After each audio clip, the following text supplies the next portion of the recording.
Au déclin de l'ombre, lorsque l'âme de la forêt retient son souffle, la mémoire se fait voix. Masapoe,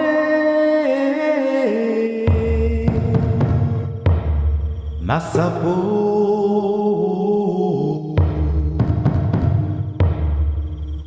Masapoe, Masapoe, Oyokani.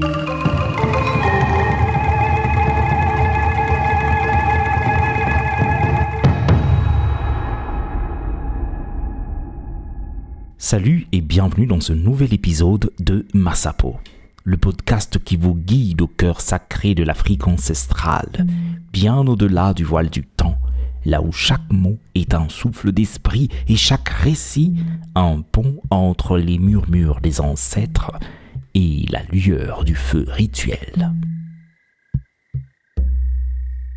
Moi, c'est Fabrice Bakebezola et je serai votre guide tout au long de ce merveilleux voyage.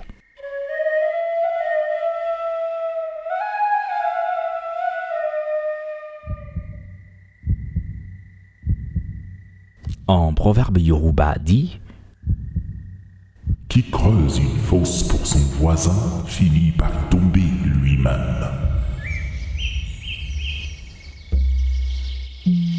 L'histoire d'aujourd'hui s'intitule « Yinka, l'épouse manchotte » et nous vient du Nigeria. Approchez l'oreille, ouvrez les yeux de l'âme et réchauffez votre cœur. Ce récit nous vient tout droit des terres du Nigeria, un lieu où les rois possèdent des cours immenses et où certaines jalousies brûlent plus fort que le soleil de Mars sous le sable nu.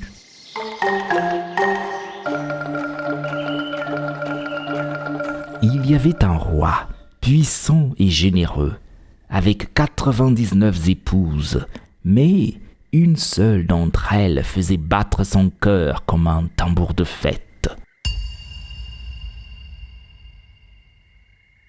Elle s'appelait Yinka. Splendide comme l'aube sur le fleuve Niger, elle marchait avec la grâce légère des gazelles, attirant sur elle l'admiration de tous. Olubisi, l'épouse la plus âgée, la regardait avec un sourire qui ne réchauffait jamais ses yeux. Elle était laide en son fort intérieur, dans cette cachette de l'âme où les esprits sentent tout. Une nuit, dévorée par la jalousie, Olubisi décida d'anéantir sa rivale.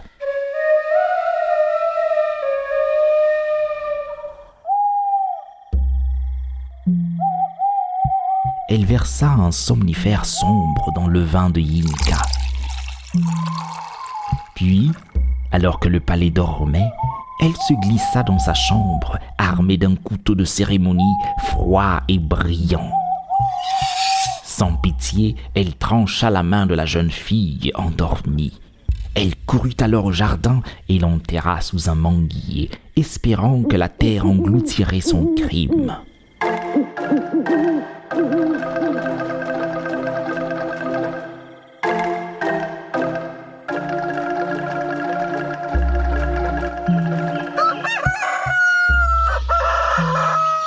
À l'aube, Olubisi se présenta devant le roi, feignant le désespoir. « Monseigneur, une sorcière se cache parmi tes épouses, une femme qui n'a qu'une main. »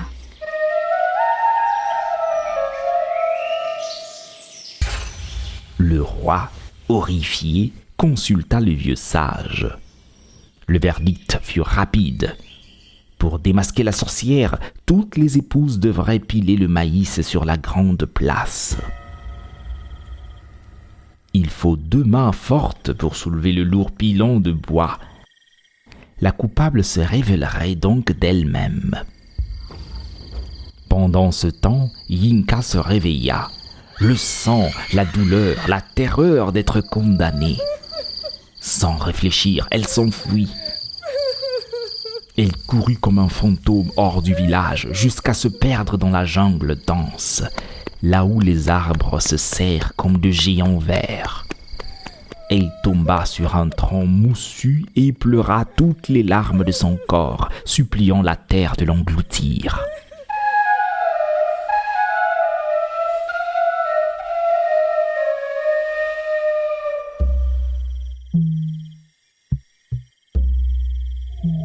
Mais un souffle d'air frais lui caressa l'épaule. Elle se retourna et devant elle se tenait un esprit de la forêt, gris comme la cendre, avec des yeux anciens comme le temps.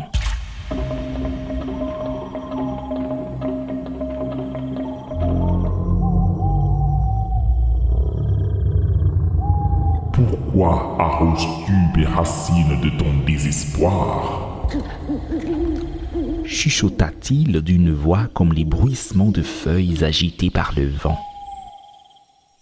Yinka, tremblante, raconta la trahison et la cruelle preuve qui l'attendait.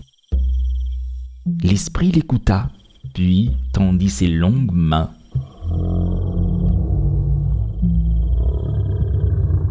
Ton innocence a touché mon cœur d'écorce. Lève-toi, Yinka.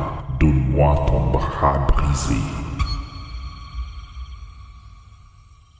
Dès que l'esprit toucha le moignon, une douleur féroce, semblable à un feu vif, traversa la jeune fille, la faisant s'évanouir dans l'obscurité.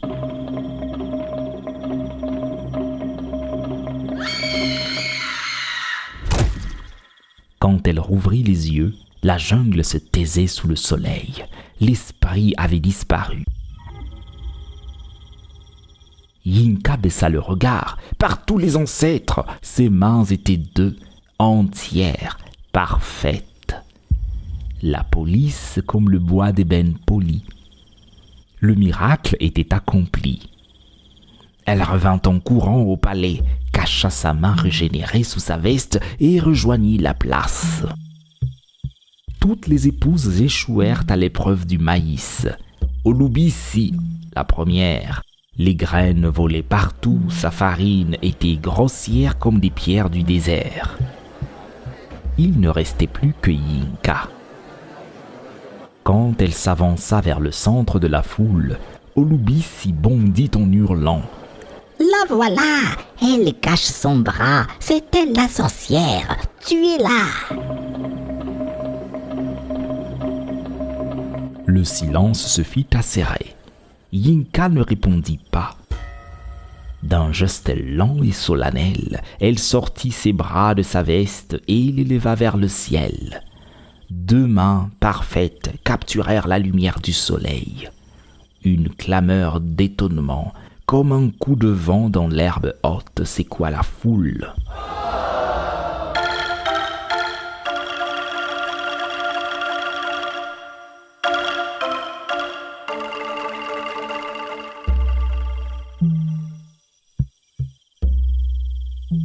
Yinka empoigna le pilon. Son mouvement était une danse ancestrale. En quelques instants, le maïs blanc et fin comme de la poussière d'étoiles apparut dans le mortier.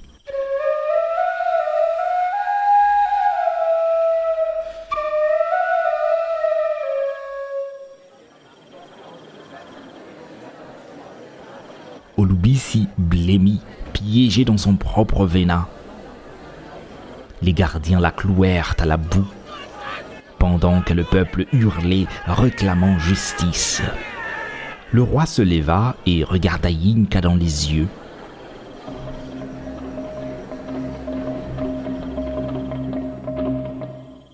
Ma chère Yinka, la loi m'ordonne de verser le sang de cette femme. Veux-tu qu'elle soit exécutée? Yinka regarda la femme qui l'avait mutilée. Puis, elle ouvrit ses mains neuves dans un geste de paix. « Non, monseigneur, la brousse se nettoie d'elle-même sans que l'homme n'ait besoin de verser plus de venin. Je vous demande d'avoir pitié de sa vie. »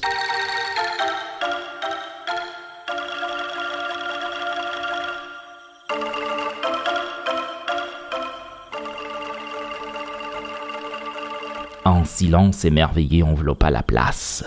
Le roi acquiesça, ému. Ulubi s'y fut banni du royaume pour toujours, condamné à marcher dans le désert, tandis que Yinka fut couronnée épouse préférée.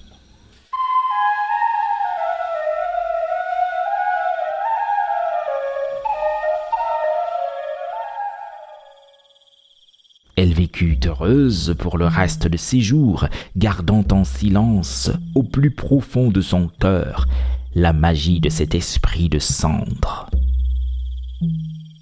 Aujourd'hui encore, au cœur des forêts du Nigeria, quand le foyer s'éteint et que les braises deviennent cendres, la voix des plus anciens murmure aux jeunes une vérité antique.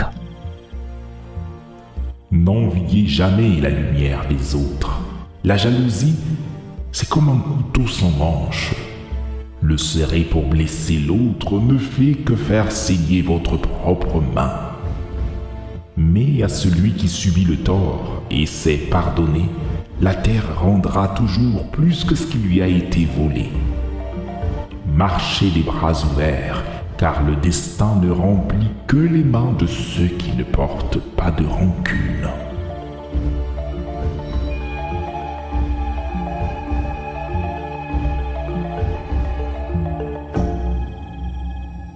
Et le tambour se tait. Le feu s'éteint lentement, mais la voix des contes ne s'endort jamais. Chers amis, merci d'être restés à mes côtés près du feu. Si ce voyage vous a plu, ne le laissez pas se perdre dans le vent. Suivez Masapo. Laissez-moi un commentaire, partagez ce récit avec ceux que vous aimez et si vous le pouvez, soutenez-moi en cliquant sur l'un des liens dans la bio car chaque geste, si minime soit-il, est comme une étincelle qui maintient vivante la voix des ancêtres. Avec vous et grâce à vous, Masapo pourra continuer à offrir ombre, sagesse et espoir.